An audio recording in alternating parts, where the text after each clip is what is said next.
Yebo mfethu, I'm sure senikhathele ukuzwa indaba yaMonapolio Saling. Yebo, as a fan, I'm really disappointed at the fact that udaba lakhe alikakalungiswa. Yebo, I'm really disappointed. But nayo into engizokhuluma ngayo la. Yebo, angizile uzokhuluma ngoMonapolio Saling per se. Lana ngizokhuluma ngemanagement kaMonapolio Saling. I-management kaMonapolio Saling nabantu abasurrounde uMonapolio Saling. I know senakhuluma ukuthi kahle kahle obani abasurrounde uMonapolio Saling, why bengamlawuli bengamluleki actually bengamluleki about udaba lakhe neOrlando Pirates, why bengamtsheli ukuthi aye kodlala ibhola, aye kujima neOrlando Pirates right now. Yebo, mwasubheke uMonapolio Saling is a player. uMonapolio Saling akayiphethe. There is an agent behind uMonapolio Saling. There is a person odila nodaba lakhe uMonapolio Saling. For me as umdlali, mina I would focus egrounding. Ngiyeke indaba cause ngimqashile. I-agent iyaqashwa bafethu. Agent iyaqashwa. Akekho umdlali ongenayo agent. Agent. Each and every player okhona ku-Betway Premiership has an agent or a management lapho khona bemanage khona umdlali. Yebo, why uMonapolio Saling ngajima, why uMonapolio Saling engadlali? Yebo, imibuzo le emele siyibuze agent not uMonapolio Saling, because uMonapolio Saling ulawulwa or uyalwa iagent yakhe, iyona emtshelayo ukuthi enzeni, iyona enegunya lokumtshela ukuthi enzeni. Yebo, as an agent uzwa izikhalazo eziqhamuka kumdlalo wakho kuMonapolio Saling. Let's say kuMonapolio Saling ngiya ku-agent yami ngiyayitshela ukuthi ya la so iOrlando Pirates ingikholela imali engaka, because nazizwe indaba kuthiwa iOrlando Pirates ayimholeli uMonapolio Saling imali ekufika 100k singeyisazi-ke. But as umdlali iya ku-agent yakho uyitshele agent yakho ukuthi la iOrlando Pirates ayingenzeli iqiniso. iOrlando Pirates ingikholela imali encane elingana nabafana abancane. Ngifuna ukhole imali enkulu. Ngicela uyongikhulumela neOrlando Pirates. Saling ukhuluma nobani? Ne-agent. Yebo, ngicela uyongikhulumela neOrlando Pirates. Uma iOrlando Pirates inqaba, because remember uMonapolio Saling wasayina i-contract with Orlando Pirates. Yebo, leyo contract ayisayina ayistatanga ukuthi uMonapolio Saling usengayikhuphula noma yinini imali. Yebo, ayistatanga lokho.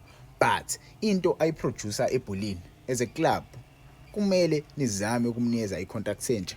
Kuleyo contract entsha nikhuphule neholo lakhe. Yebo, mina ke as umdlali ngikhuluma ne-agent yami, Orlando Pirates inqaba, mina I will tell my agent ukuthi okay, maybe inqaba ayikho inkinga, ngizobuyela egroundini. Wena ngicela mase bebuyela kuwena, because ngeke bakhulume noSaling, bazokhuluma ne-agent yakhe. Pirates masibuya izobuya nani? Pirates izobuya esithi sine contract entsha sifuna urenew. As uMonapolio Saling, you have igunya lokuthi cha, angifuni ukurenew because angifunanga ukwenza u1 no2 engangucelile. Yabo, angifunanga ukwenza u1 no2 engucelile. Nayi ke inkinga la ikhona. uMonapolio Saling I feel like iagent yakhe ihlulekile ukumtshela lokho. Yabo, because indaba zaphuma kuthiwa uMonapolio Saling ufunwa i-team ekanje. Singiyisazi ke futhi nalapho. Yabo, mina ngikhumbula kahle udaba olwaluthi uMonapolio Saling ufunwa i-Al Ahly. I-Al Ahly yahluleka ukumthola ngoba yahluleka ukudayisa bani? uPercy Tau. Yabo, yahluleka ukudayisa uPercy Tau. So ya opta for what? Not to buy Monapolio Saling, because there's a South African player okhona ku-squad sabo kuPercy Tau abahlelekile ukumdayisa. Yebo, bezokwazi ukumthenga uMonapolio Saling le transfer window isiphuma kuyona ngoJanuary. Naku-ke uMonapolio Saling waqala uku-actapa back in October, November lapho. Yebo, waqala ukwenza igame zakhe lezi azenzayo neOrlando Pirates, waqala ukuhlupha lapho. Mina ngikhumbula kahle wadlala against iAl Ahly, edlalisa iOrlando Pirates. Lapho kwakumele umjida ayibonakalise azame ukuyidayisa kule club le eyayifuna ukumthenga. Naku-ke umjida akaphindange abuye egroundini. Na into engikhala ngayo la, why agent yakhe ingazami ukutshela umjida, imtshela umjida, imbonise ukuthi look, I'm your agent, you are my player. As my player, uma ungabuyela egroundini, uma ungadlali, ivalue yakho izowehla. Uma ungabuyela egroundini, uma ungadlali, ivalue yakho izowehla. Uma iphela icontract yakho la, iyiphi club ezozama ukusayina? There is no club ezozama ukusayina uMonapule Saleng because they see ukuthi uMonapule Saleng mekuba khona inkinga yena uyarebella akafuni kuye grounding. Akafuni kuye grounding, akafuni kuyo gym. Why? It's because yabo kanti cha lento bengayenza umjida abuyele grounding agym adlale even though ehola imali encane la izoyibamba khona Orlando Pirates ilapho khona sekumele icontract yakhe irenew ilapho khona ezosho khona ukuthi ayi mafethu ke ngirenew icontract yami mina ngifuna ukuhamba on a free but ke umjida uqhubekile wadlala wagcina nokudlala uMonapule Saleng. The last time we saw Monapule Saleng was against the Egypt kwi-CHAN qualifiers lapho khona sabona Bafana idlala ngo-1-1 yebo idlala ngo-1-1 ne-second leg yakhona akayidlalanga le yayidlala eCairo le Egypt akayidlalanga ne-second leg.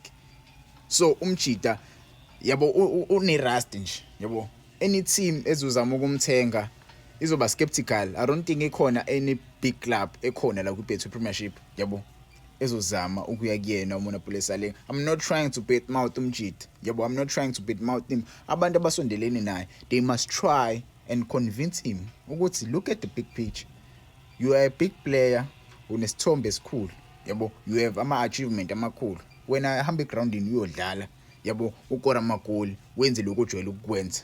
At the end of the season imiphela isizini lese yaphela ucontract uzosayinwa iteam enkulu because they see iCV yakho ukuthi kahle kahle yini oyilitha egroundini yabo bayazi, they know very well what you bring. So umjida muyibuka le video mfethu hamba egroundini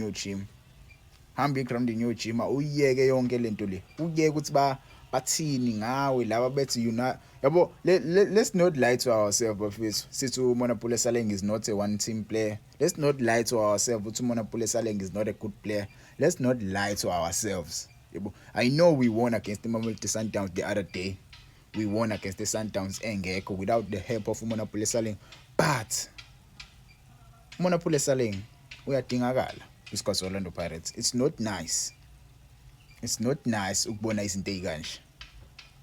It's not nice. Let's say ubhuti wakho lo, let's say ingane yakho le, let's say ubhuti wakho ingane yakho ombona kwenze kanje kuyena, uzofila kanjani? Ngeke uzofile kamnandi. Let's say umngane ngeke uzofile kamnandi. So abajida abazama ukukhuluma naye bambonisa umjida mfethu. The other day it was his birthday the other day yabo abazama umbonisa umjida bamtshela ukuthi iminyaka yakushaya umdlalo webhola, iminyaka yebhola ngiyazi ke mncane yabo ayifikeli nomba, iminyaka yebhola mncane. So abambonisa umjida abuyele egroundini because siyamdinga even though but we do need him yabo. I hope umjida uzokwazi ukuyilungisa inkinga ne Orlando Pirates.